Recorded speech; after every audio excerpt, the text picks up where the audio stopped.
If I heard you correctly, am I safe to assume that if there is no action or movement with regards to settlement freezes, then by the end of the year, you can foresee the Palestinian Authority going to the UN and asking for statehood? We're weighing our options.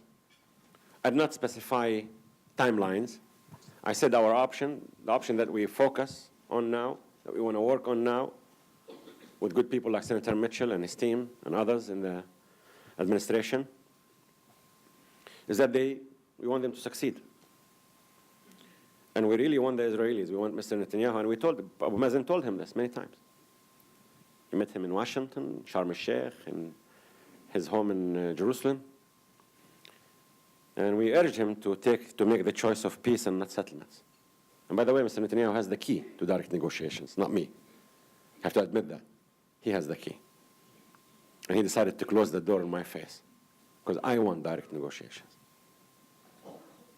And if he says, people say, why you say settlements and these issues? And listen to what Netanyahu is saying. He's saying, I'm building settlements, but these settlements will not affect the outcome of negotiations. It is on blocks that I will annex to Israel. So, Mr. Prime Minister, if you have decided which blocks and which land that you want to annex to Israel, and you're acting as such, that's dictation. What do you need me? That's the point. The point, I want to be a partner. I want to decide. Because not Netanyahu and whoever is behind Netanyahu can force a Palestinian pen to sign anything short of international law. To us, leaders may sign an agreement, but at the end of the day after, it's how the commoners will feel the change in their lives, economically, educationally, agriculturally, environmentally. So this is why we are struggling so hard, and we need your help to reach a fair agreement, an agreement that can stand the test of time. The Israelis should not exercise with me the powers they have. They should not defeat me. They should not force me. They should not get a win-lose situation as they always did in the negotiations. Their negotiations behavior must shift, whereby I can stand tall and Abu Mazen can stand tall and tell his people, this is a good agreement that we did for you. Because if you want to stand and say we were forced to accept this agreement, we're doomed. And that's the point. The point is Mr. Netanyahu is saying, it's not going to be affected. We're going to annex it anyhow. So if you decided, that's dictation, not negotiations. You don't need me as a partner. You're keeping me outside the negotiations room.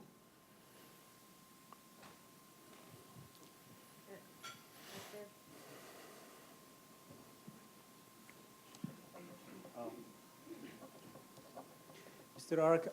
Arakat, most recently, King Abdullah of Jordan and Saad Hariri, the Prime Minister of Lebanon, said on American TV programs that if the status quo is kept, there will be a return to violence in the conflict. So, if the Israelis basically succeed to keep the status quo, okay, how long will you be waiting for? What will you be waiting for? And what will you do after waiting? I'm not waiting.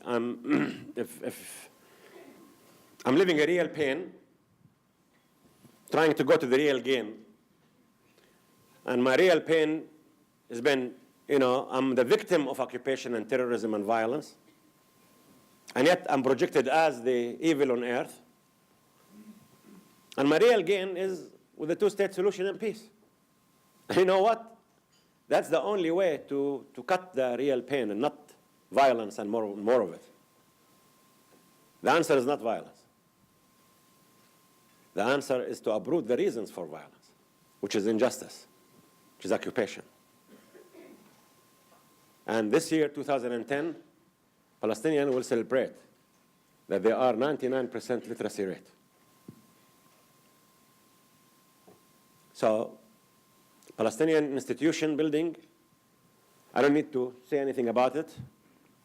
Abu Mazen and his Prime Minister, Mr. Fayyad, have done a great job in institution building. Today, I think our budget for the first time in history, it's on the internet. You can see it. So I don't know what's holding back. What's the reason that Israelis are not moving in this direction? We have recognized them, if I recall. What are the pro-Israeli elements saying today in Washington? What do they want from me? We want a two-state solution because that's also in Israel's interest. And political blindness is the only force that's not allowing the implementation of the two-state solution. As I said, I could care less if someone is pro-Israel or someone is pro-Palestinian. Please, it's defined, pro-peace or against peace.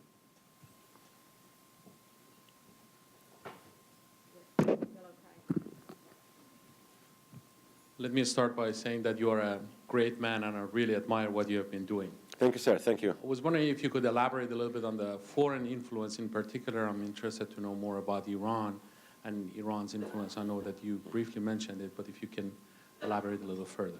Thank you. Yes, sir.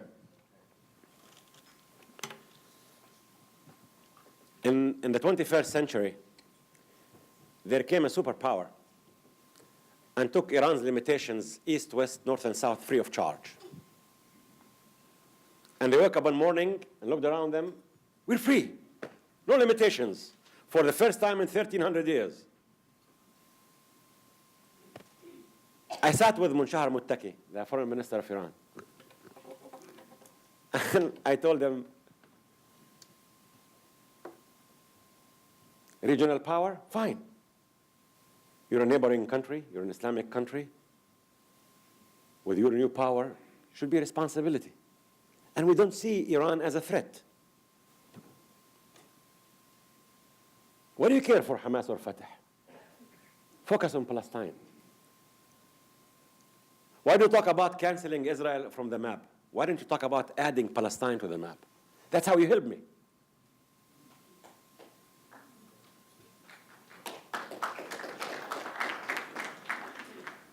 And then he looked at me and he said, Dakar, Kandahar, and Qom don't ring bells in Muslims' hearts and minds. We have a Jerusalem Day and a Palestine army. We have invited your President Mahmoud Abbas 9 times to come to Tehran. He did not even bother to respond. We are not running a charitable organization. That's the language I understand.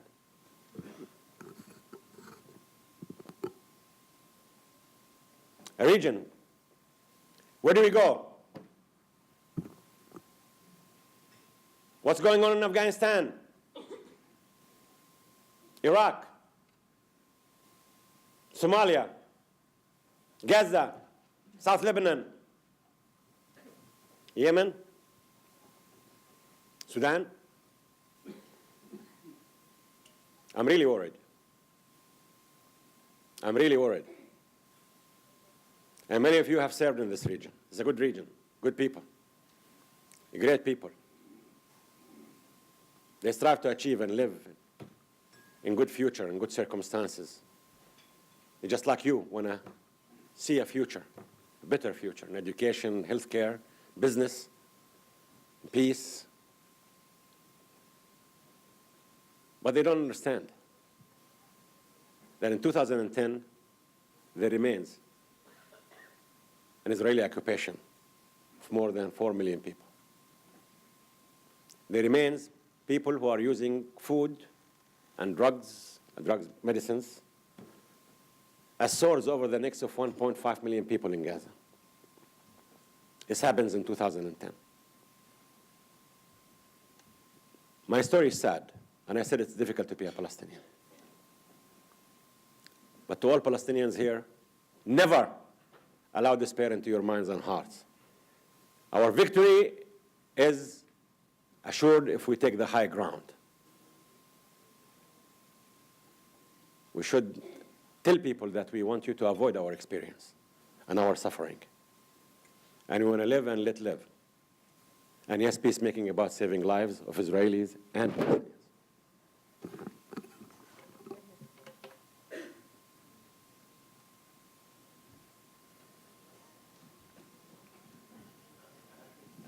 William Zarpin from SAIS. What should be your policy toward Hamas? To come together into a united front against, to deal with the Israelis?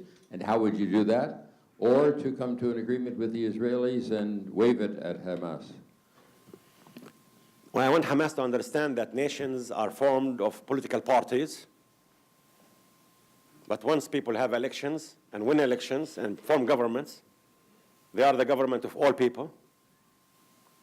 I mean, if parties will win elections and then they say we're not responsible for the previous government because its policies is liberal or conservatives, and we're not going to sign into what they signed on, you could imagine what kind of international system. We want Hamas to understand that we're building a political society, political pluralism, not authority pluralism. There is a big difference between political pluralism and authority pluralism. We want Hamas to end its coup in Gaza, and we tell them we need to institutionalize the mentality of the ballots and not the ideology of the bullets. We want Hamas, as I told you, it's a Palestinian political party. We may have been defeated by them. We may be defeated again if we continue committing the mistakes. Look, if Hamas ran Palestine the way they ran their election campaign, we would have been in good shape. So, as I told you, we are very young at these things as Palestinians. It's going to take time.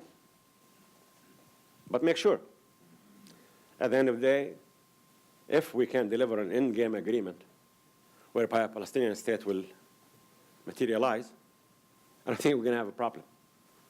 If we don't have an end-game agreement, I think, the least to say, the me and my kind will disappear.